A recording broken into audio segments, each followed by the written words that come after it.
actividades. ¿Me vas a entregar la copia cuando termine?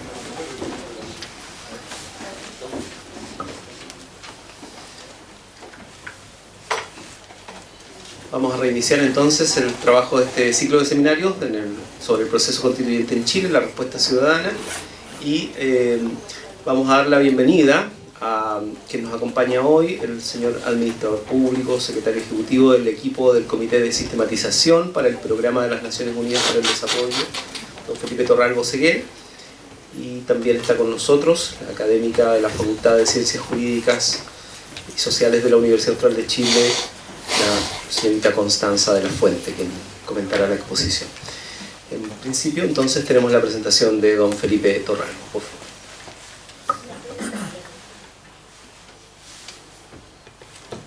Hola, buenas tardes, muchas gracias por permanecer acá. Voy a ahorrarme todos los saludos vocativos y todo detrás de lleno en la presentación, para valorar su tiempo y para que podamos ir a almorzar a una hora. En primer lugar, explicarles un poco qué es el Comité de Sistematización. Algo se esbozó en las presentaciones anteriores. El Comité de Sistematización fue una entidad autónoma, así como lo fue el Consejo Ciudadano de Observadores, también designado por el gobierno, que tenía por objetivo encargarse del ordenamiento y reporte de los resultados de la etapa participativa del proceso constituyente. El Comité de Sistematización tiene como órgano administrativo el PNUD, al cual yo pertenezco como investigador, pero fue integrado por otras dos personas en su órgano superior de gobernanza, que fueron María Cristina Escudero, de la Universidad de Chile, del Instituto de Asuntos Públicos de la Universidad de Chile, e Ignacio Larrazábal, del Centro de Políticas Públicas de la Universidad Católica, de la Pontificia Universidad Católica de Chile. Luego está el equipo profesional que apoyó todo este proceso de sistematización, que es la Secretaría Ejecutiva, en la cual yo integro, supervisores, asesores, metodológicos, técnicos, etc. Y el apoyo de dos entidades académicas que se hicieron cargo de dos partes importantes de los resultados. Por un lado, como señalaba Felipe anteriormente, la parte cuantitativa, que es lo que podríamos llamar los rankings de conceptos, que eran los conceptos con los cuales ustedes, los que participaron, saben, están familiarizados. Eran estas listas largas donde uno priorizaba sobre qué quería discutir, y que se fueron entregando periódicamente porque eran insumos también para etapas siguientes. O sea, la consulta individual, la participación a través de internet, más la participación en los encuentros locales, eran unos insumos para los cabildos provinciales, y los resultados de los cabildos provinciales también lo eran para los cabildos regionales. Esa parte cuantitativa, la construcción de estos rankings y el cierre de las preguntas abiertas, porque también, si se acuerdan, había la posibilidad de responder otros. Eso también metodológicamente hay un trabajo ahí que es transformar ese otros en un concepto que puedas adicionar, sumar y incluir en estos rankings. Estuvo a cargo del Centro de Medición de MIDUC, de la Universidad Católica. Y la parte de los fundamentos, si se acuerdan, ustedes elegían la frase, marcar el acuerdo o desacuerdo. Ahí hay una controversia metodológica que también marcó Felipe, que me parece muy legítima. Luego está la parte del fundamento. ¿Por qué se seleccionó ese concepto como prioritario para discutirlo? Eso estuvo a cargo del Centro de Estudios de la Argumentación y el Razonamiento de la Universidad Diego Portales, el CEAR, liderado por Claudio Fuentes. Claudio Fuentes, no Claudio Fuentes Bravo. Por los que están metidos en el área de ciencia política entenderán que conocen a Claudio Fuentes, que es el que está. De hecho, habla también de temas constitucionales. Él no, él trabaja en temas de ciencia política. Claudio Fuentes es un filósofo y lingüista, trabaja más bien en el análisis de las palabras y su articulación. Y lo otro que es importante, como para empezar a tomarle la medida a cuánto fue lo que produjimos todos los que participamos en esta instancia, más de 150 codificadores y supervisores. O sea, el trabajo sobre el material requirió de una gran cantidad de profesionales en un trabajo bastante intenso. ¿Dónde está el Comité de Sistematización? Bueno, el Comité de Sistematización reportaba a dos instancias principalmente. Al Consejo Ciudadano de Observadores, con el cual nos reunimos en 12 ocasiones, en sesiones ordinarias de ellos, pero también en instancias de taller, donde le presentábamos las metodologías, los mecanismos, etc. Donde también compartían con los otros, con otros profesionales que comentaban o incluso criticaban nuestra metodología, en el fondo una triangulación metodológica que permitía llegar a ciertos acuerdos, ciertos consensos para ver por dónde nos metíamos sobre este material. Y reportamos, por supuesto, también al gobierno, principalmente a la SECPRES, pero también tuvimos relación por temas de reportes con la SECOM, con la Presidencia y la DOS. Digamos, de las instancias más formales. Luego, estas otras dos instancias que les señalaba. MIDUC, encargado de la parte cuantitativa, y el CEAR del ODP, la parte cualitativa. Y lo otro que es muy importante, que no está aquí reflejado, pero que creo que hay que relevarlo, es que el trabajo con más de una veintena de especialistas en metodologías cuantitativas, en metodologías cualitativas, en expertos en metodologías de participación y en desistematización de grandes volúmenes de datos. Con los cuales en el fondo íbamos triangulando para llegar a consenso acerca de por dónde aproximarnos a lo que viene más bien del área de la investigación, lo podríamos llamar corpus, como el conjunto de los datos que teníamos que analizar. ¿Cuál fue el requerimiento o mandato? Al Comité de Sistematización se le encargaron algunas cosas bien particulares. Por ejemplo, asegurar el procesamiento de todos los datos. Cuando uno trabaja en investigación en ciencias sociales, lo que suele hacer, sobre todo cualitativas, lo que suele hacer es tomar una muestra del conjunto de los datos, porque lo que sucede es que se conoce en la jerga de investigación, se saturan. Es decir, con una parte de los datos yo ya puedo llegar a entender el conjunto de ellos. En este caso, por razones de legitimidad del proceso y razones políticas, la demanda es que se lea todo. Y todo es todo, hasta los últimos fundamentos. Para cada uno de los registros, es decir, todas las preguntas, se sistematizan los datos, digamos, la sumatoria, los rankings de todas las instancias, pero también todo lo que se escribió fue escrito por los ciudadanos en la acta. Los campos abiertos otros y los fundamentos. De la consulta individual, de los ELA, del Cabildo Provincial y del Cabildo Regional, para las 4 preguntas: valores, derechos, deberes e instituciones. Lo otro que era importante era informar de manera descriptiva los resultados, no hacer análisis. Es decir, implementar una metodología que pudiese poner de relieve lo que ahí se dijo sin establecer un punto de vista normativo. Es decir, no decir yo miro desde cierta doctrina, desde cierta epistemología o desde cierta visión una lectura sobre los datos, sino que más bien estos son los datos. Existen tradiciones metodológicas que permiten eso, y eso fue lo que se aplicó para evitar juicios de valor. Lo otro es generar la información que fuera válida y útil para las distintas instancias, como les señalé, ir insumando datos para que cuando los que participaron, por ejemplo, en cabildos provinciales, a ustedes les pasaron una lista con los conceptos.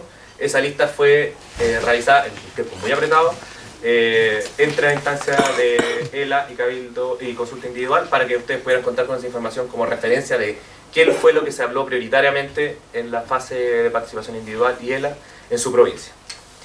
Y bueno, velar por la comunicabilidad de los resultados, que es que pudiesen ser fácilmente interpretables.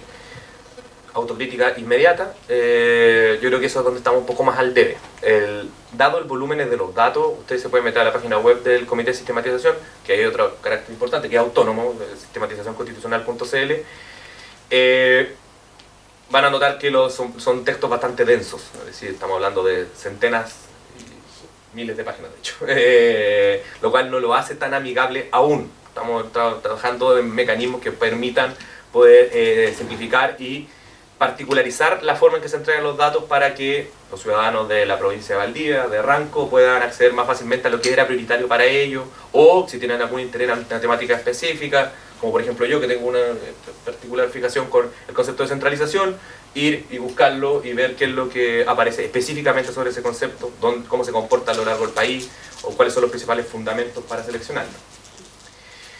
Este requerimiento implicó un desafío en 3 sentidos. Por un lado logístico, por otro lado técnico y también político. Logístico, dada la masividad de los datos principalmente. Alto volumen de datos, y que en un comienzo, en el momento de diseñar la metodología de sistematización, eran completamente indeterminados. Es decir, voy a ponerlo súper en caricatura para comentarle un poco cómo fue la reflexión que teníamos nosotros en el Comité de Sistematización. Llega el gobierno y le señala a este equipo de profesionales que tienen que sistematizar datos del proceso constituyente. La pregunta evidente, cuando uno está acostumbrado a procesar datos, es ¿cuántos datos? No sé, no sabían. Y no había cómo saberlo. En el fondo, la participación era voluntaria y no había forma de prever, o sea, sí, previmos cuánto iba a haber y no la chuntamos. Nos quedamos muy cortos. Nosotros creemos que la participación iba a ser mucho menor a la que efectivamente fue, y lo que significó, evidentemente, readecuar la metodología cuando ya vimos la cantidad de datos que vamos a tener que procesar. Y lo otro es la urgencia. La urgencia entre etapas para generar insumos, que es parte del requerimiento, y la urgencia de entregar, que de hecho la planificación original se corre un poco. Nosotros teníamos presupuestado entregar en noviembre, fin de noviembre, y finalmente entregamos a mediados de enero de 2017.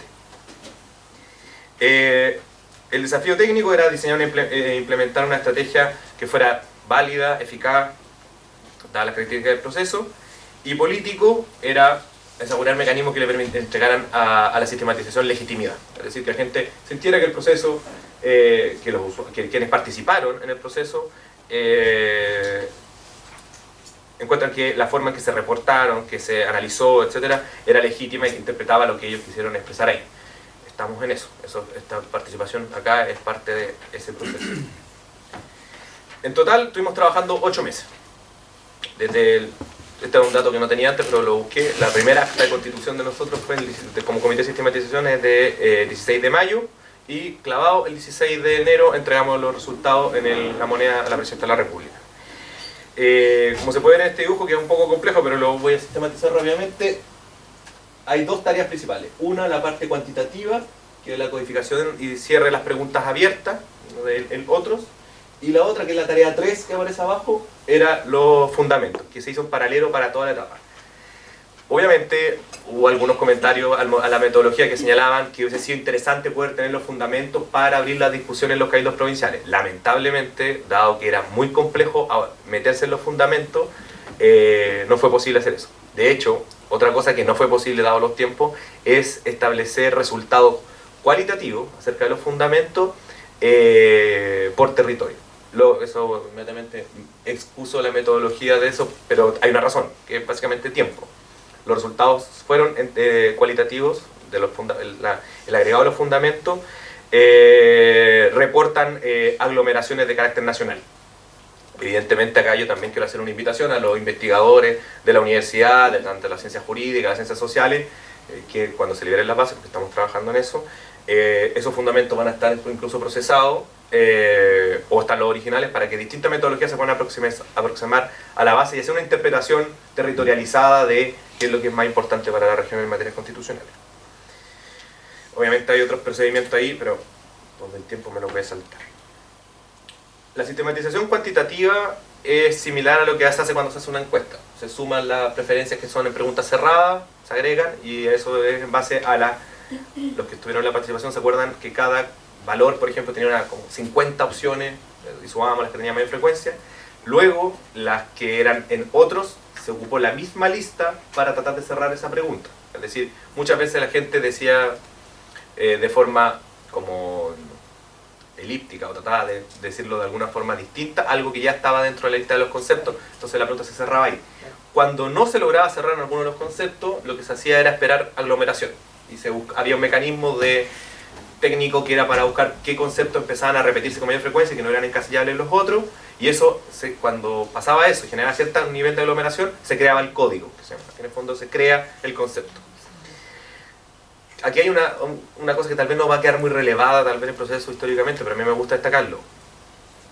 Que un concepto tenga, no sé, un 20% de menciones, si viene en la lista original, no es lo mismo que un concepto que tiene 20% de menciones emergente, o sea que no está originalmente en la lista. Ese es otro como dato así como para investigador, que es que si un concepto no está en la lista original y aparece en la lista final, es porque ese concepto genera una aglomeración muy importante que significó crear el código, ¿ya? Y eso tiene un valor, en mi opinión, superior a la lista que esté propuesto originalmente. Es como un dato que hay que tener en consideración. Sobre en resumen, la parte cuantitativa es un poco más sencilla porque son metodologías que ya existen en general en las ciencias sociales, se aplican normalmente cuando se hacen encuestas, etc. El cierre de la pregunta abierta, qué sé yo. Lo más difícil ahí fue tener a tiempo para las instancias que venían. Respecto a la cualitativa, que era el análisis de los fundamentos, esto fue más complejo, porque requirió cierta innovación y básicamente crear una metodología para el corpus. muchas veces que conversábamos con investigadores de las ciencias sociales que están acostumbrados a aplicar ciertas metodologías en las cuales hay bastante consenso de análisis, nos decían que o que requería un tiempo mucho más largo para poder procesar estos campos, o que no era posible analizar los campos por el tipo de fundamento,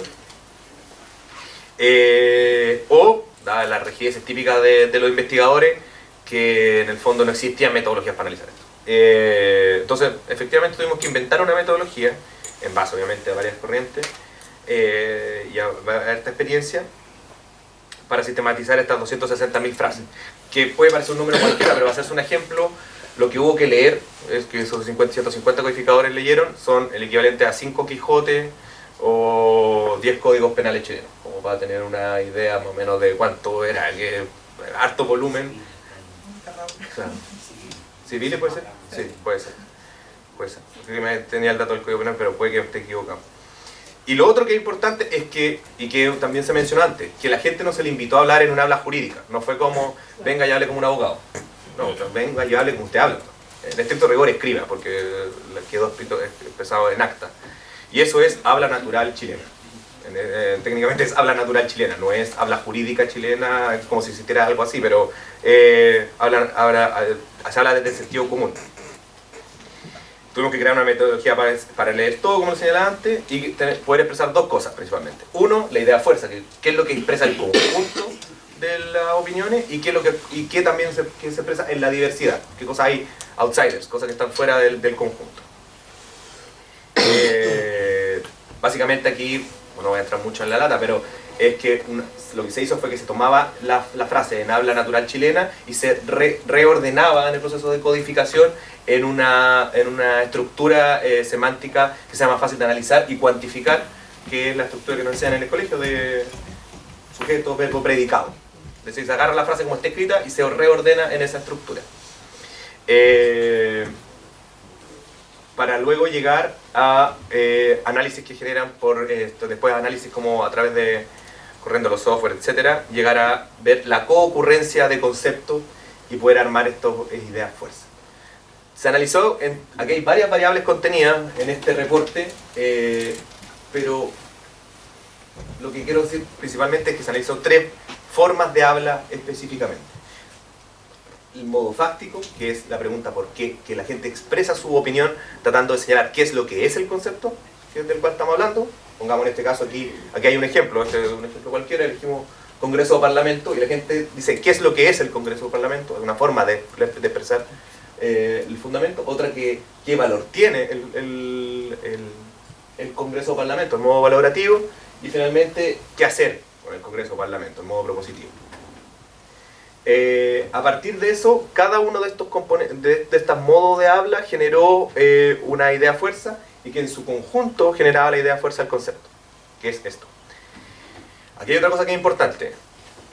Otra de las cosas que el Consejo Ciudadano Observador pidió era que, o sea, más bien se llegó a acuerdo con ello, fue que cada instancia fuera analizada por cuerdas separadas, que se llama. Es decir, los ELAs con los ELAs, los cabildos provinciales con los cabildos provinciales y los cabildos regionales con los cabildos regionales. Eso significa que tuvimos 3 ideas fuerzas y hay 3 informes de fundamento por cada uno de los conceptos. Por eso también le digo que es medio complicado desde el punto de vista de facilitar el acceso, porque eso es lo que hace que sea tan voluminoso los informes. Y así se llegan a ideas fuerzas como esta, que pueden ver que por instancias son distintas. Acá solo para dar un ejemplo que me parece interesante, es que en el Congreso o Parlamento era natural que en la instancia de mayor amplitud, de mayor participación, como los encuentros locales, aparecían ideas divergentes e incluso en algunos conceptos contrapuestas. Es decir, la gente dice A, pero también dice B, ¿cierto? Y muchas veces A es no B, pero que la idea fuerza queda expresado eso. Mientras que en la instancia de digamos, de deliberación, de convergencia deliberativa, empezaba a suceder que se empezaban a afinar esas diferencias y llegaban a acuerdos más fuertes. Acá el ejemplo claro, creo yo, es que hay una mayoría de personas que señalan que el Congreso debería ser unicameral, pero también era bicameral. Y fue avanzando hacia la última instancia, donde derechamente se dice que sea unicameral, en el Cabildo Regional. ¿Ya? Eso lo pueden ver en todos los conceptos. Y aquí me quiero hacer un poco cargo de lo que señalaba Felipe sobre el tema de como el sustrato del proceso participativo. Yo diría que está expresado en este tipo de instancias, en este tipo de análisis. Obviamente se puede hacer otro. Hay que, por ejemplo, señalar que este es un análisis morfosintáctico, se ve desde la estructura de la oración. O hay otros análisis que se pueden hacer, que son mucho más demorosos, que son de contenido, como hacer análisis crítico del contenido. Y así, normalmente las instancias como encuentros locales son más ricos que las otras, que son mucho más acotados. Respecto a los resultados cuantitativos de la etapa, más que el dato, quisiera contarles que hay algunas diferencias. Después cuando ustedes se metan van a ver que hay algunas diferencias respecto a los números más, números menos, pero que tienen que ver con el proceso de sistematización. Habían unos datos que no estaban bien incorporados en las bases, algunos datos que estaban en el sucio. Hay un proceso ahí de análisis que nosotros con el Consejo Ciudadano Observadores también hubo alguna controversia, que estos datos valen, estos datos no valen. Finalmente llegamos a una base. Esta es la información de la base sistematizada, no es la base original que ustedes van a encontrar en el portal libre de datos libres del gobierno. Llegamos a una información sistematizada de 90.800 y tantas consultas individuales, 7.900 encuentros locales, 656 mesas de cabildo provincial y 491 de cabildos regionales. En Los Ríos hubo 172 encuentros locales, y eso es importante porque tuve que elegir aquí para hacer un poco más rápida la presentación. Es una instancia y yo elegí esa, encuentros locales. En parte también por lo que señala la OCDE, que es una de las instancias que más valora como una innovación social en el momento de la participación ciudadana. Que equivalieron a 2.024 personas. Respecto a la participación por edad y sexo, hay una tendencia que se dio a nivel nacional y que acá se da, pero con menor fuerza, que es que participaron mayoritariamente hombres en la consulta individual y mayoritariamente hombres en los cabildos provinciales y regionales. Lo que es llamativo es que en los encuentros locales participaron mayoritariamente mujeres, y lo que también es más llamativo es que los organizaron mujeres mayoritariamente. O sea, la persona encargada del encuentro local era mayoritariamente mujeres. Ahí yo creo que ya estaría para los investigadores de las ciencias sociales interpretar por qué pasó eso. O sea, aquí yo me permití la libertad de hacer hipótesis sobre estos temas, hay que corroborarla o no, pero hay ciertos análisis tradicionales sobre el tema de género que podrían decir que el espacio público de liberación política ha estado históricamente restringido al hombre, ¿cierto? Como el hombre como desplegado en el espacio público y la mujer restringida al espacio privado doméstico. Y que, por ejemplo, dada la familiaridad o que uno trabajaba con gente del trabajo, con la familia, con los amigos, ella se sentía más incentivada a desarrollar ese tipo de instancias, el encuentro local. Por otro lado, también se ven cosas interesantes entre la consulta individual y los encuentros locales, es decir, los espacios de deliberación colectiva versus los espacios de deliberación individual. Hay cosas que la gente se atreve a señalar en la consulta individual que no se atreve a señalar o no proyectos con tanta prioridad en los encuentros locales y menos en los cabildos, donde uno se está con puros extraños. O sea, en los cabildos tú tenías sentado al lado a alguien que no sabías quién era. Por último, en el encuentro local tú tenías un colega, un amigo o familia. Entonces, acá sucede lo mismo, pero la participación de las mujeres no es tan menor en la proporción, es una cosa importante creo yo en Los Ríos, no es tan menor como lo fue en el nivel nacional en las otras instancias donde participaron más mujeres. De hecho, en algunos rangos etarios participaron más mujeres que hombres. ¿Ya? Ahora voy a entrar derechamente a qué es lo que se señala, qué es lo que destacaron. Acá tenemos las instancias, esto es el nivel nacional, pero me voy a tener bien poco en el nacional porque quiero mostrarles más bien las diferencias o cosas importantes sobre Los Ríos y Ranco. Acá lo que podemos destacar es cómo se consolidan algunos valores a nivel nacional como un bloque. Es decir, y que hay bastante homogeneidad incluso a nivel nacional, que era lo que tanto se ha destacado que señaló Juan Andrés Parra. Es decir, la idea de que justicia, igualdad y democracia esté casi en todo el país entre los tres primeros significa algo. Y hay que hacer lectura sobre eso. Pero son los valores que en el fondo se consolidan y que hay menos dispersión. Aquí vuelvo sobre el tema de los fundamentos para entender qué es lo que hay de fondo. No lo voy a leer, pero quiero mostrarles cómo se estructura.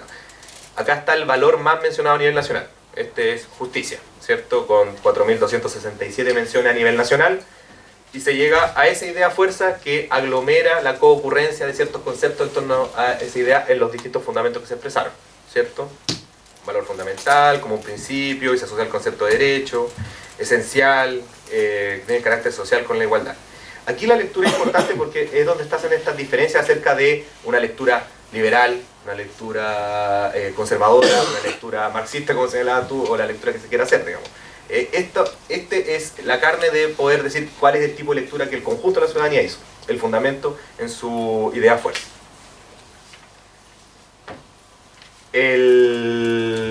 Respecto a la región de los ríos, reitero lo que señalé respecto a los valores. La homogeneidad existe incluso con el nivel nacional. Pero, me imagino que para ustedes no es extraño, que este valor en particular sea el más importante. Respeto, conservación de la naturaleza o el medio ambiente. Es un tema prioritario para la región, es un tema que yo tuve la ocasión de hecho de participar en los encuentros que se hicieron acá a propósito de la Comisión Asesora Presidencial en Descentralización. Es un seminario muy grande acá en la universidad, participó mucha gente y fue tanta la presión a hablar de este tema que se hizo una mesa aparte. Nosotros trabajábamos en 5 temas, que eran descentralización política, fiscal, administrativa, participación ciudadana y control democrático y fortalecimiento de capacidades, pero en la región de los ríos tuvimos en las sesiones distintas del resto del país que pidieron específicamente tener unas mesas sobre más o menos esta idea, ¿cierto? De temas de conservación y medio ambiente. Y acá se vuelve a consolidar la misma idea, que es que es un tema prioritario para la región, ¿cierto? Al punto de que ese concepto es el tercero más importante a nivel nacional, pero para ustedes es el primero en ambas provincias. Lo otro que sí también es importante destacar es que los 7 conceptos, que esta medida es número mágico, no voy a detenerme mucho en eso porque es bastante eso, es un número arbitrario para poder ordenar la metodología, más que las prioridades del conjunto de la propuesta después. Yo me imagino que cuando se hace la interpretación hacia el proyecto de nueva constitución se pasa más allá de los 7, o sea, hay que seguir avanzando en la lectura más allá de los 7, pero para ordenar la metodología se ocupó este número, considerando los tiempos, etc. Pero los 7 más mencionados a nivel nacional y regional son los mismos, en distinto orden, pero son los mismos. O sea, la región tiene completa concordancia con el nivel nacional respecto a los valores. Valores que deberían estar expresados en una constitución, hay que recordar que respecto a lo que se señalaba antes en las preguntas que Carolina me dijo que yo me hiciera cargo, me voy a hacer cargo. A nivel nacional ocurrió algo interesante y aquí se expresa un poco estas cosas que yo les señalaba que sería interesante indagar. Nosotros no hemos interpretado, pero a mí yo dije que iba a venir si me dejaban hacer alguna hipótesis. La consulta, y por eso estoy acá y la voy a hacer. La consulta individual, por ejemplo, a nivel nacional expresó la relevancia en cuarto lugar, del salario equitativo. Y el salario equitativo no apareció más en las instancias de deliberación colectiva, en esa prioridad, digamos, tan relevante. Entonces, uno podría decir, como hipótesis, la gente se atreve a hablar de salario en privado y no en público. Lo cual yo creo que es bastante relevante acerca de la discusión del mundo del trabajo, del mundo de trabajadores, de las demandas de las condiciones laborales, etc.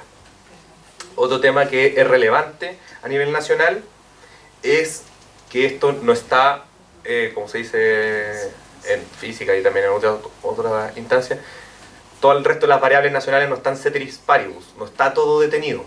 Están pasando cosas en el país mientras estaba haciendo esta discusión y esto se nota en cómo escala el concepto de a la seguridad social en un sexto lugar en los encuentros locales cuando se hicieron, se terminó la etapa y empezó a subir y bajó, tuvo un bajón de hecho en los cabildos provinciales al séptimo lugar, pero no es tan relevante esa forma. Lo que sí es notorio es que saltó al segundo lugar en los cabildos regionales.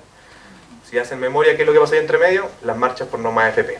Entonces el tema se posicionó en la agenda y evidentemente eso tuvo una influencia en los resultados finales de esa instancia, del cabildo regional. Justo ahí en medio de los provinciales y los regionales fueron esas marchas.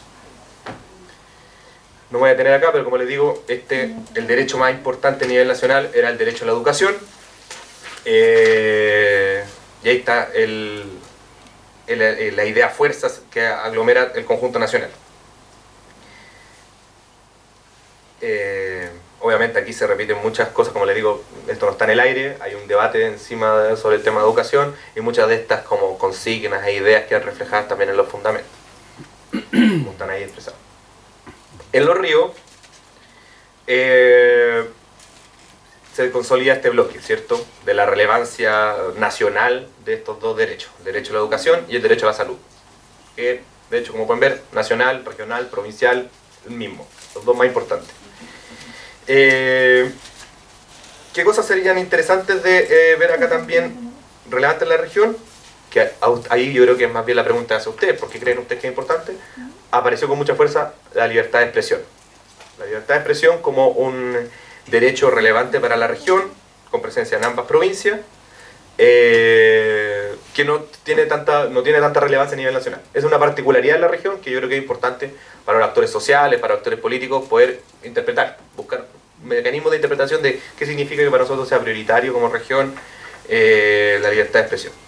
Y en particular en la provincia de Valdivia, a la seguridad social. O sea, el tema que les mencionaba antes apareció también antes de la protesta, en los encuentros locales. O sea, obviamente este proceso, es un proceso el tema de la demanda por la seguridad social, pero ya en los encuentros locales aparecía con bastante prioridad en la provincia de Valdivia a la seguridad social en un tercer lugar, luego de este bloque nacional que es educación y salud. Respecto a los deberes, a nivel nacional hay una cosa que me parece que es interesante, que es la instancia de debate. Otra de las hipótesis que le voy a presentar. La diferencia es que está en el que es tercero los encuentros locales, que es el respeto por la Constitución, y que se consolida en segundo lugar en las otras dos instancias, pero que no es prioritario en la consulta individual. Ahí también yo creo que hay una cosa que sería interesante explorar. Probablemente el hecho de estar sentado discutiendo acerca de la Constitución hacía que la gente dijera es importante relevar el respeto a la Constitución, pero cuando le hacían la consulta individual no lo mencionaban tan importante como otras cosas. ¿Ya? Y el deber más relevante a nivel nacional, la protección, promoción y respeto de los derechos humanos fundamentales, ¿cierto? Que es un concepto, como pueden ver ahí, muy denso, muy complejo, incorpora muchas cosas. Respecto a los deberes a nivel regional, también se puede apreciar la lógica de bloque, es decir, la protección protección, promoción y respeto de los derechos humanos fundamentales y el deber y protección de la conservación de la naturaleza. Ahí es interesante porque el deber de protección y conservación de la naturaleza sí es muy relevante a nivel nacional, ¿ya? Como lo es también en la región, junto con otro en rango que es del patrimonio histórico y cultural, ¿cierto? La promoción y protección del patrimonio histórico y cultural. ¿Qué otra cosa relevante? Que en cuanto a deberes, la región también tiene un ethos, una producción, digamos, conceptual muy similar al nacional, en cuanto a deberes. En otras instancias tal vez no es tanto, pero en este sí. Tienen los mismos 7 conceptos como el prioritario en distinto orden, pero son los mismos 7. Luego, a lo que algunos constitucionalistas llaman la sala de máquinas de la Constitución, la primera parte es como la parte que está más bien asociada a los valores que tiene que proteger la Constitución, pero respecto a las instituciones, hay algunas cosas que son relevantes. En primer lugar, algo que fue llamativo, la aparición del concepto de defensor del pueblo, que es una figura específica, el ombudsman, ¿cierto? El ombudsperson, muy buena acotación, bueno, estamos por eso, el ombudsperson.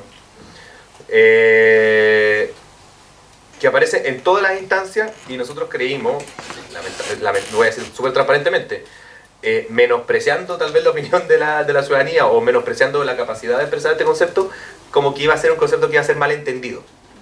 Como por ejemplo, voy a hacer aquí una crítica a la lista de los conceptos que consensuó el Consejo Ciudadano Observadores con el gobierno, que eran bastante largas. Bueno, también tengo que reconocer que la original del gobierno no era tan larga, pero en el Consejo Ciudadano Observadores era una instancia política también, donde hubo mucha negociación para incorporar conceptos. Aparecían conceptos como, que solo van a entender los abogados, como derecho de petición. Evidentemente la ciudadanía no lo mencionó y tampoco lo solicitó, lo demandó como un concepto prioritario, pero el ombudsperson, también sí lo pusieron. Y cuando nos metimos en los fundamentos, efectivamente estaban hablando del ombudsperson. No estaban hablando de un defensor ciudadano, una especie de superhéroe o cosas que nosotros vimos que podían haber sido lo que explicaba que apareciera ahí. No, la gente lo priorizó. Probablemente alguien en el grupo o el mismo grupo lo definió como que era prioritario y lo pusieron. Eso lo encuentro bastante llamativo y porque de hecho no existen la figura actual, no existe nuestra legislación actualmente, es nuevo.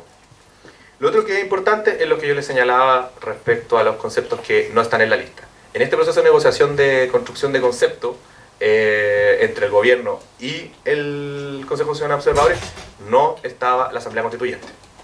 Eso hay que ser, no había que expresarlo con bastante fuerza. O sea, no se llegó al acuerdo de que fuera parte de la lista original.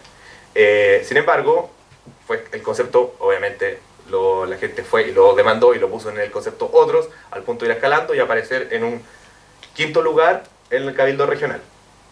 O sea, en el quinto lugar del Cabildo Regional, o sea, en el Cabildo Regional ya alcanzó el quinto lugar del concepto mencionado, y pensando que no era un concepto original, que yo le decía que era mucho más difícil que poder avanzar. Hay que pensar que en las instituciones habían aproximadamente 40 conceptos, entonces es relevante eso. La institución más mencionada, y ya se ha mencionado acá desde el punto de vista de la reflexión más política, refleja eso. O sea, la gente demanda por más instancias de participación como plebiscito, referendo y consulta. Y por lo tanto fue a nivel nacional lo más mencionado, y hay bastante homogeneidad también nacional. O sea, en casi todo Chile es el concepto, la institución más demandada: plebiscito, referendo y consulta. Y en Los Ríos,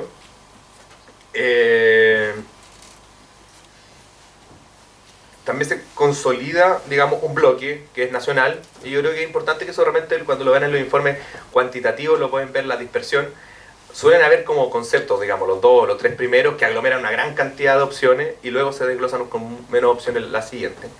Y en este caso era plebiscito, referendo y consulta, como le dije, y el Congreso o Parlamento. Acá yo creo que hay que hacer una reflexión importante acerca del fundamento, por qué la gente lo seleccionó. Y yo les mostré dentro del ejemplo el Congreso o el Parlamento. No era para decir como viva el Congreso o el Parlamento, sino que para especificar algunas cosas sobre el Congreso o el Parlamento, y eso creo que es lo importante de analizar los fundamentos y evitar lecturas erróneas acerca de por qué están ahí. Lo mismo pasa con conceptos tan controversiales como Fuerzas Armadas o derecho a la vida. La gente se polemizó al interior de sus conceptos. Entonces, señalar que el derecho a la vida tiene un significado inequívoco sería incorrecto. El derecho a la vida tiene especificaciones al interior del concepto que hay que escarbar, y hay que ver qué es lo que quiso decir la gente cuando priorizó el derecho a la vida o las Fuerzas Armadas. No porque el concepto sea más mencionado, es más Fuerza Armada, más derecho a la vida, no. Es algo específico sobre ese concepto. Entonces, aparte de este bloque, lo que es interesante, creo yo, y que también está muy marcado, yo creo, por la tradición regionalista de esta región, la constitución reciente de la región y el trabajo importante que hay desde el regionalismo acá, es la relevancia en un tercer lugar del gobierno regional, a diferencia del sexto lugar que tiene a nivel nacional. En cuarto lugar, la forma de Estado, y es la discusión que señalaba antes un asistente sobre si quiera un federalismo, un Estado descentralizado, autonomías regionales, etcétera. Ese concepto, esa problemática se discute en ese concepto de forma de Estado. Y también un concepto que no aparece a nivel nacional, como el gobierno local y municipal, sí aparece dentro de los prioritarios de la región, a nivel de instituciones. Entonces, ¿qué es lo que en el fondo le estoy mostrando acá? Es que, aun cuando hay bastante homogeneidad, hay ciertas particularidades que son importantes en la región, y lo otro que les quiero contar es que hay cosas que hacerle trazabilidad, como señala Carolina, o sea, ver cómo la Constitución refleja estas cosas, de qué forma se expresan, no solamente señalar, sino que al caracterizarla, pero también desde el Comité de Sistematización se llegó como al acuerdo, al consenso, a la idea de que los resultados del proceso constituyente exceden el proceso constituyente. Con esto material uno podría hacer muchas otras cosas, aparte de solamente hacer la trazabilidad del proceso constituyente, sino que ocuparlo para políticas públicas, para la toma de decisión, para orientar el avance de ciertos movimientos sociales, etc. O sea, hay muchas cosas que se pueden hacer de la lectura de estos datos, y que por lo tanto va a depender de los ciudadanos, de los investigadores, de los políticos de la región, cuál es la utilidad final que le puedan dar a ellos para construir tanto la constitución que quieren como el espacio regional, local, provincial que también desean. Así que eso, la invitación es a que lo ocupen y que lo releven en las distintas instancias de decisión y participación pública que tengan. Eso. Muchas gracias.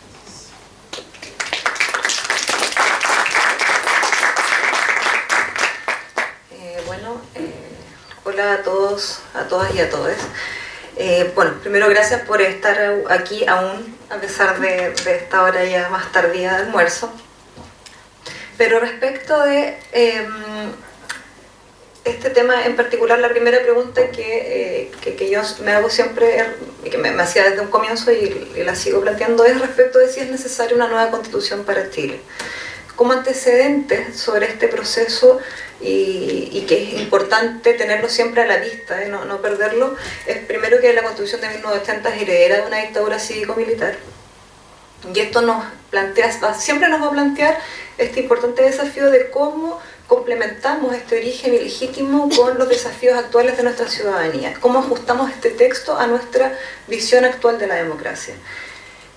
En este sentido, y teniendo esa premisa, uno puede observar que la Constitución de 1980 en sus orígenes, y aún se mantiene de esa forma, lo que hace es una protección importante respecto de las libertades, pero libertades económicas. Por lo tanto, lo que queda en el tapete es que tenemos un Estado con un rol bastante subsidiario, donde hay una protección acérrima de las libertades económicas y se restringen o se ignoran los derechos sociales, y se ignoran como derechos, pero sí existen como bienes que se transan en el mercado. Todo esto genera, en definitiva, que del año 2006 en adelante empieza a converger un movimiento social relevante donde la ciudadanía pone el tema en la agenda pública, y nosotros podemos observar de una forma súper espontánea y cómo se han ido dando todos los procesos en Chile desde la ciudadanía, desde las personas que salen a las calles a manifestarse, que en su momento lo hicieron forzando el plebiscito y el sí y el no, y ahora lo hacen forzando a que se converse sobre la Constitución.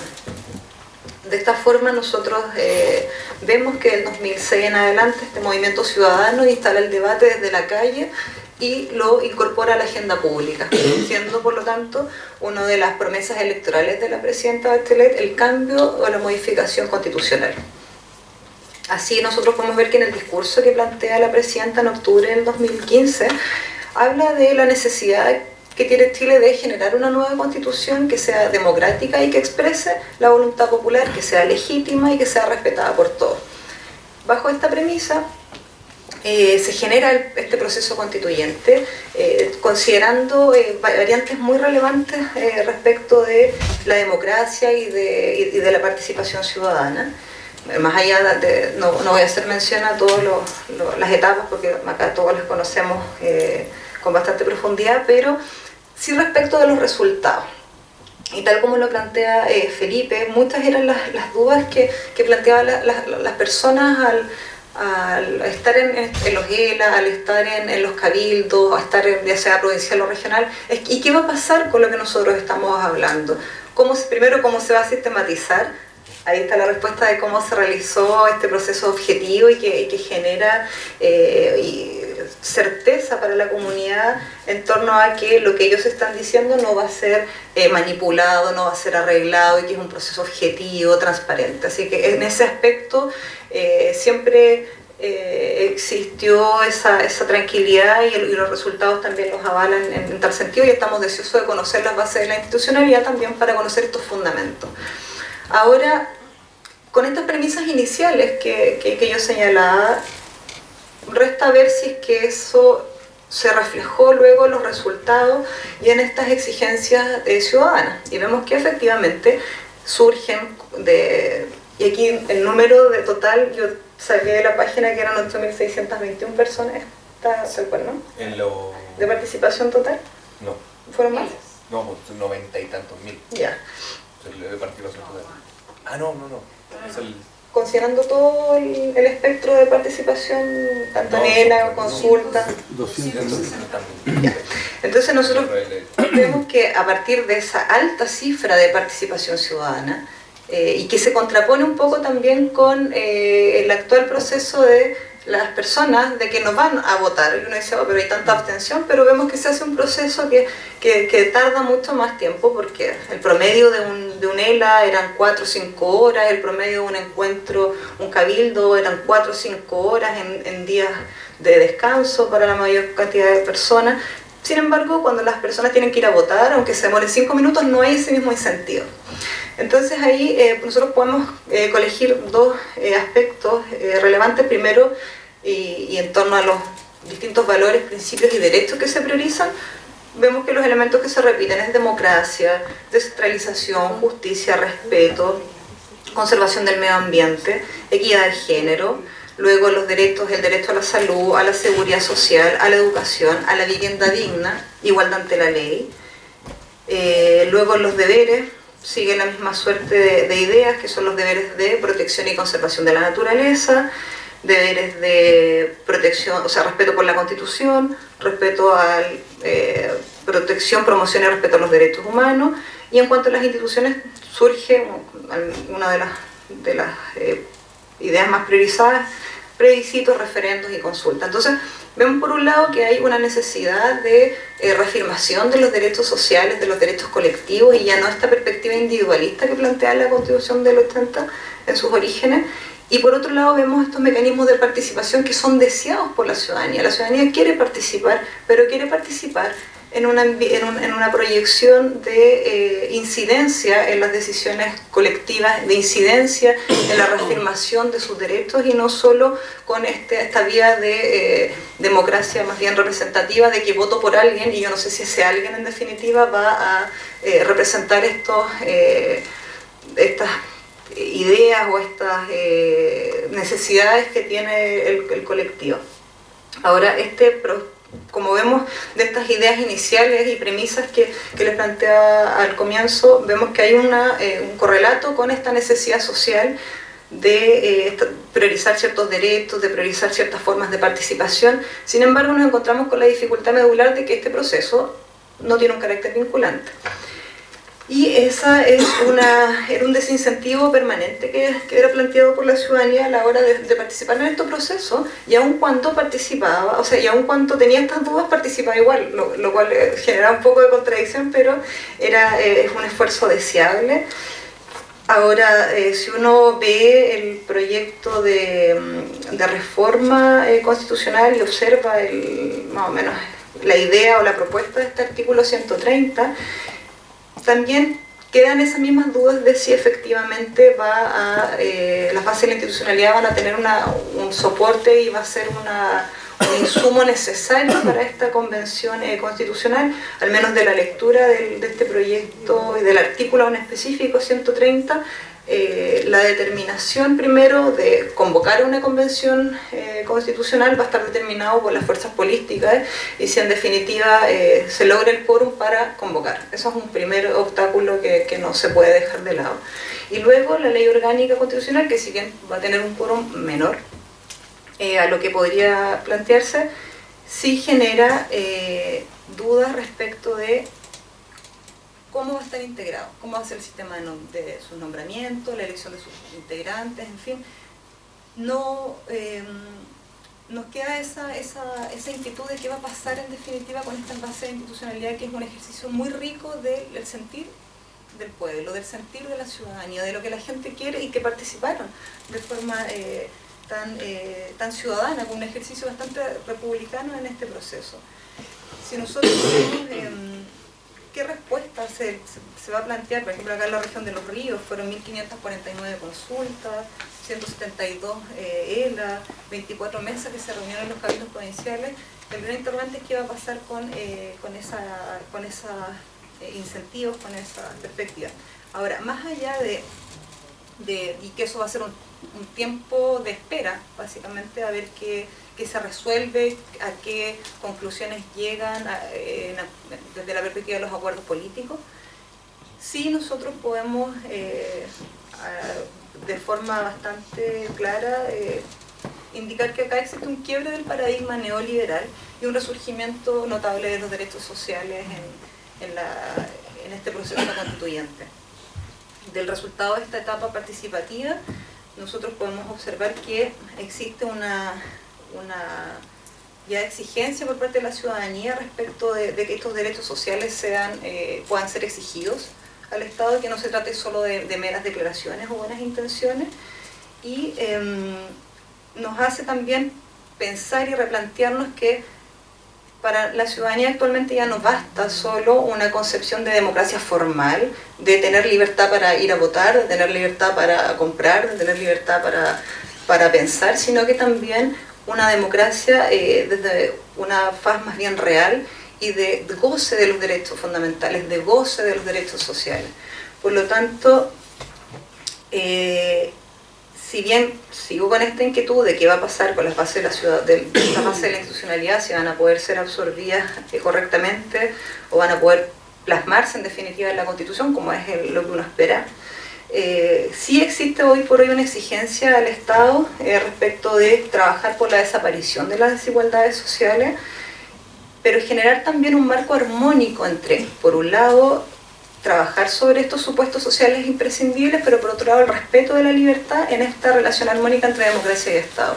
Por lo tanto, y volviendo a la pregunta inicial de si es necesaria una nueva Constitución, sin duda que no solo es necesaria, sino que es imprescindible, pero todavía quedan hartas hipótesis que despejar, y esperamos que el texto que finalmente se genere responda a toda esta búsqueda y esta lucha ciudadana, porque no hay que perder de vista que la Constitución surge desde la calle hacia la institucionalidad y no a la inversa.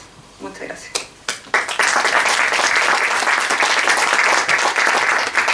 Muchas gracias. Agradecer a la exposición tanto de Felipe Torralbo como de Constanza de la Fuente. ¿Alguna consulta, pregunta, por favor? Aquí. Tengo dos preguntas a Felipe y una acotación. Mi nombre es María Loreto Vega, tuve la suerte de ser facilitadora de este proceso, acá, intenso.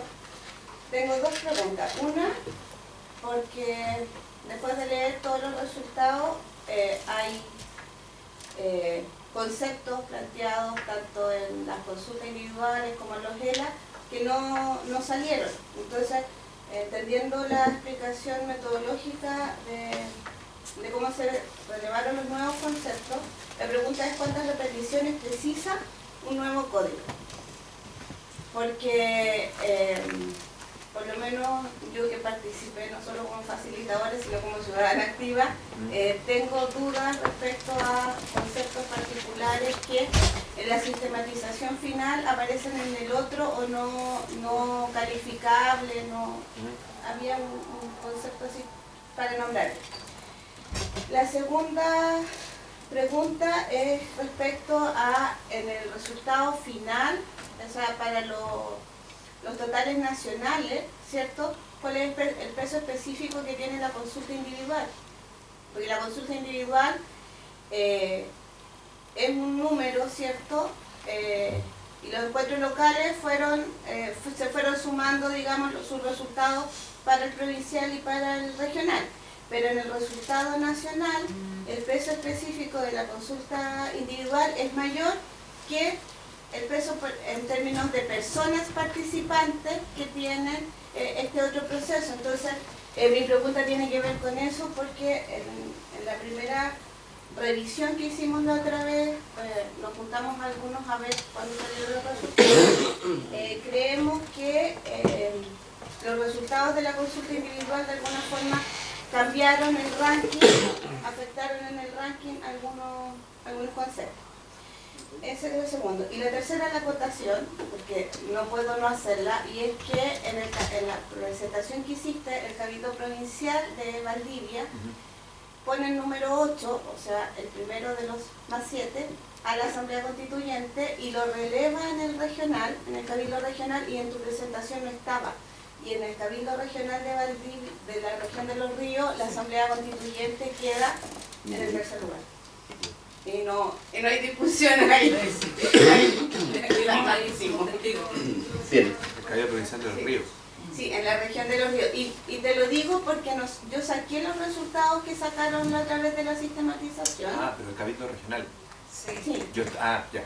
Ya, por eso te digo que ahí tengo las dudas del peso de la consulta individual, porque participamos en ese proceso y nosotros igual analizamos esos cuadros que mostraste ahora, entonces es como... Gracias. Por favor. Sí. Yo soy recién llegado a Chile, entonces no conocía, sabía que existía el proceso, pero no conocía el detalle tal como lo han presentado ahora, lo que podía entender de las dos presentaciones.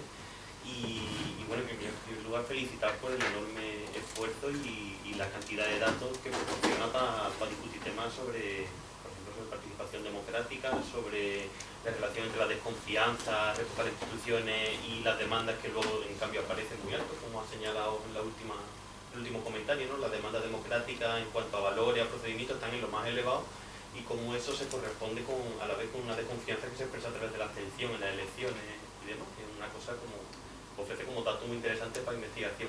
Pero yo quería preguntar por un elemento en particular, que es una cosa que yo estoy trabajando desde el ámbito académico, que es la cuestión del uso del sorteo en política como mecanismo de participación, que es una cosa que se ha utilizado precisamente recientemente en otros procesos constituyentes, como en Islandia o en la reforma en Irlanda en determinados puntos, también en otros lugares, y de manera mucho más extensa en procesos de participación ciudadana en muchos ámbitos.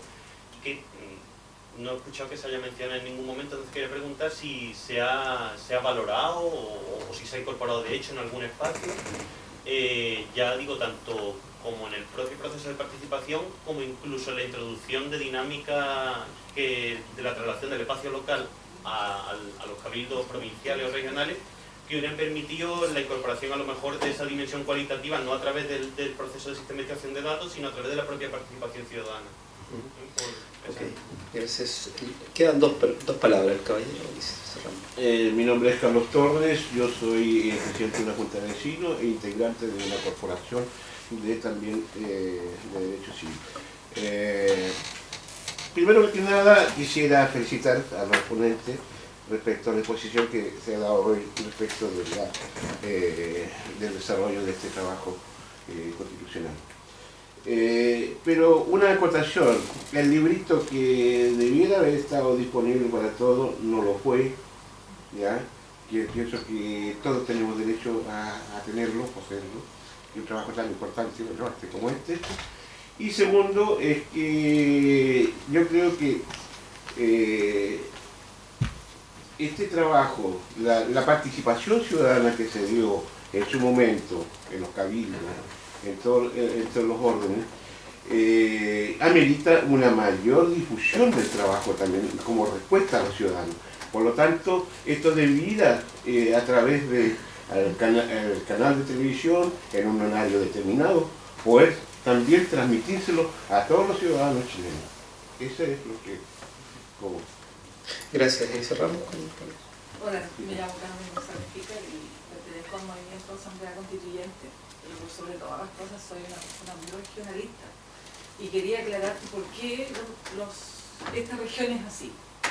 Cuando estuvo el sistema federal en Chile, esta fue la provincia donde resultó el sistema federal.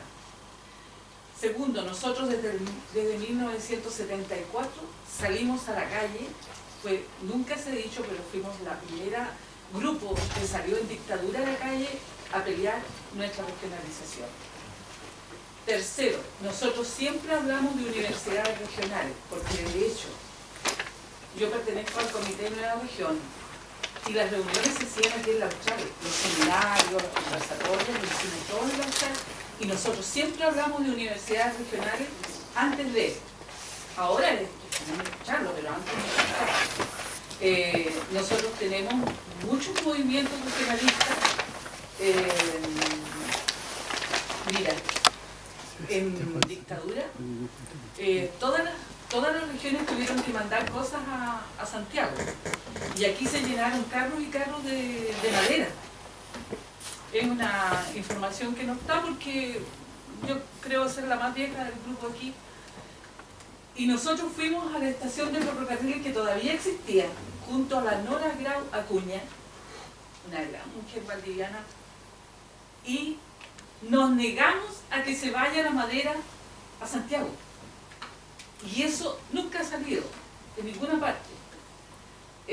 Lo otro, esta región se hizo por las mujeres, pero cuando se ganó la región, salieron los hombres, como siempre, todos los clubes de Toby.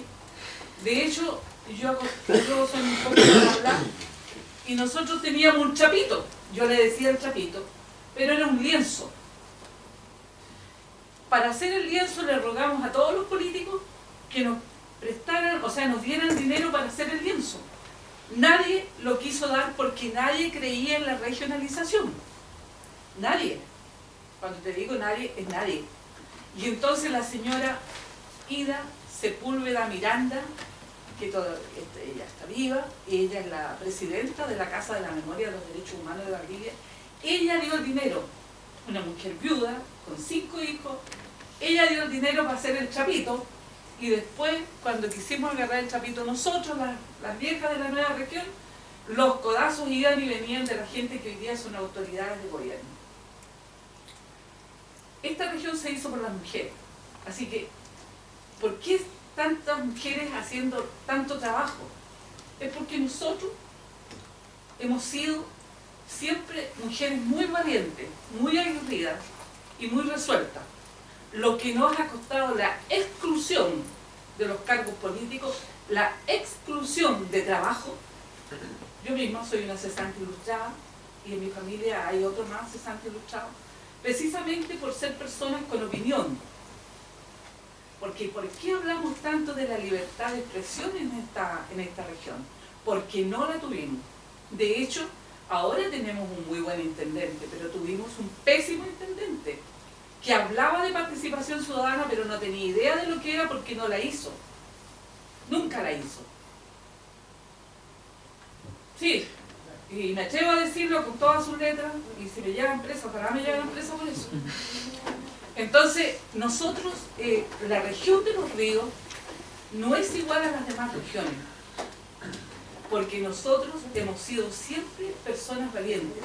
Cuando llegaron los españoles a invadirnos a nosotros, nosotros ya teníamos un asentamiento humano.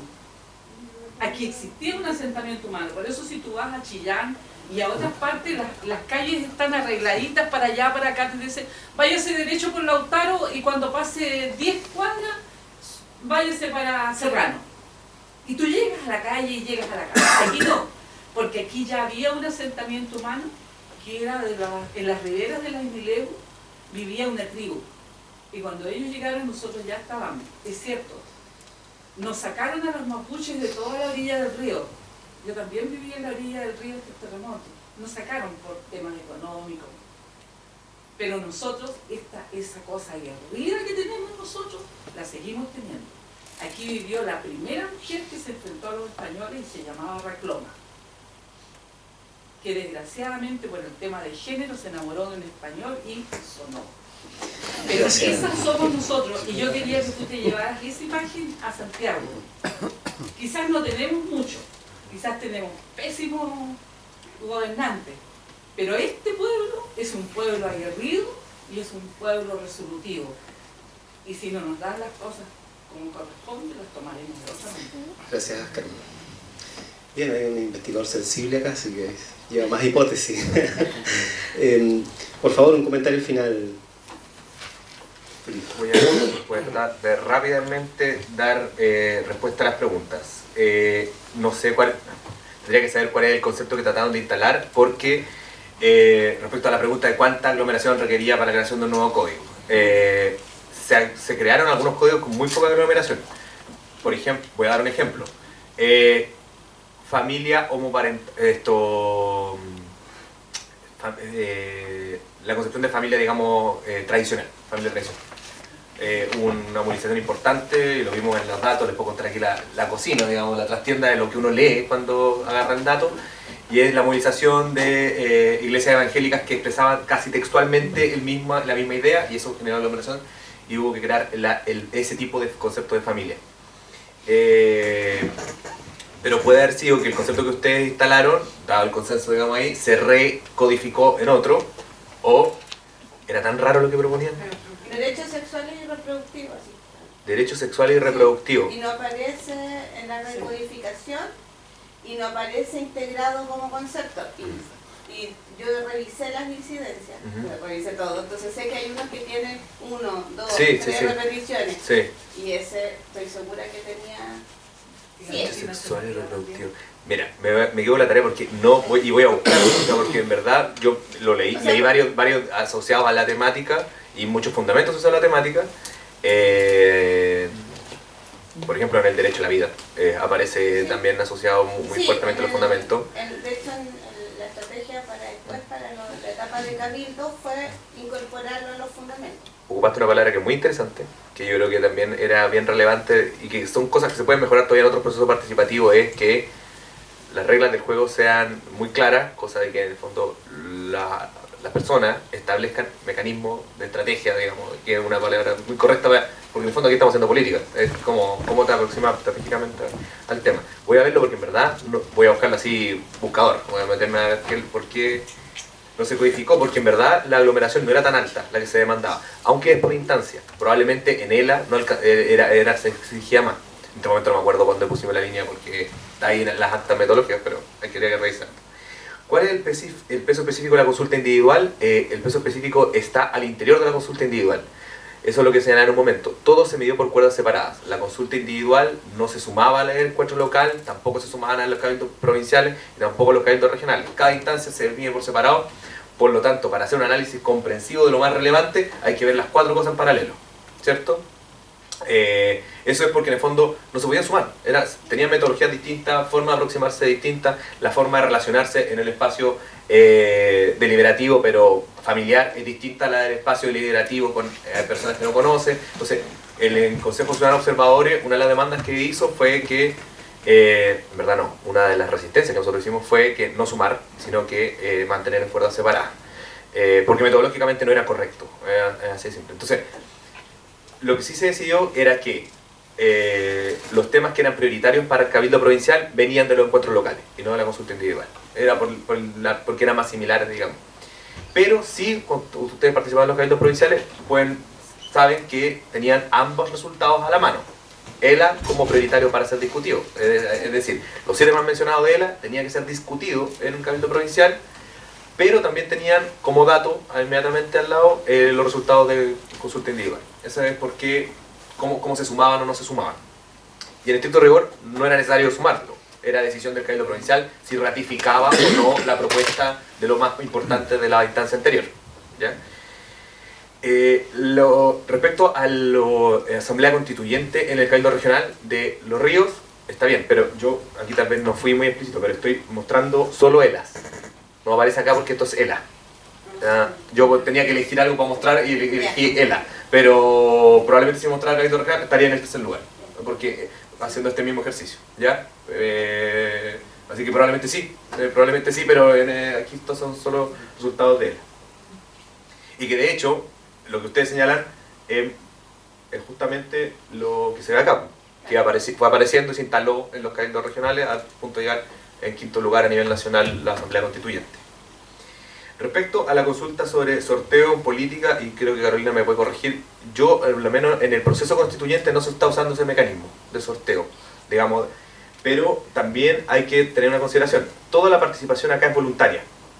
Muchas instancias de sorteo son establecidas por ley al momento del proceso de cambio constituyente, y es como funcionan los jurados en Estados Unidos, es decir, como tú tienes que ser, te tocó, y tienes que integrar o la asamblea constituyente de ese país o la instancia de deliberación constituyente que sea, pero el sorteo te fuerza, entre comillas, hay instancias para negarse, pero hay una designación aleatoria de que te toca estar en esa instancia. Acá el proceso es desde su origen de participación voluntaria, entonces no hay aleatoriedad en ese sentido.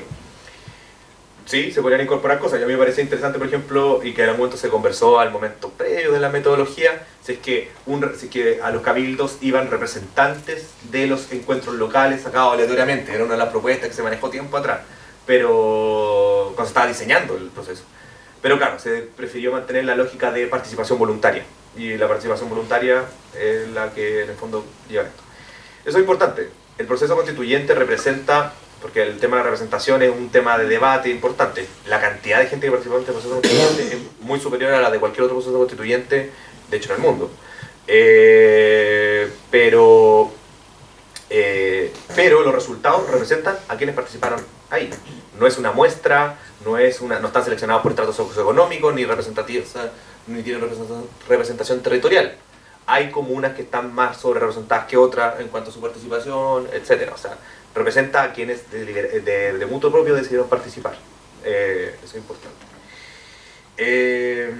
Respecto a la pregunta por la difusión, estoy de acuerdo. O sea, creo que sería interesante poder estar más próximo a los resultados, tenerlos de forma más amigable y seguir avanzando hacia allá.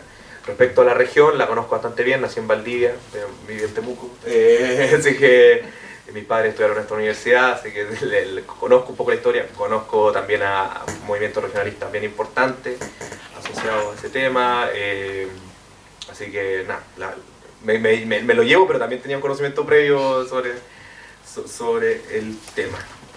Creo que ahí cubrí todo, no sé si Sí. Bien, no sé. No, yo por mi parte me quedo con los comentarios de Felipe.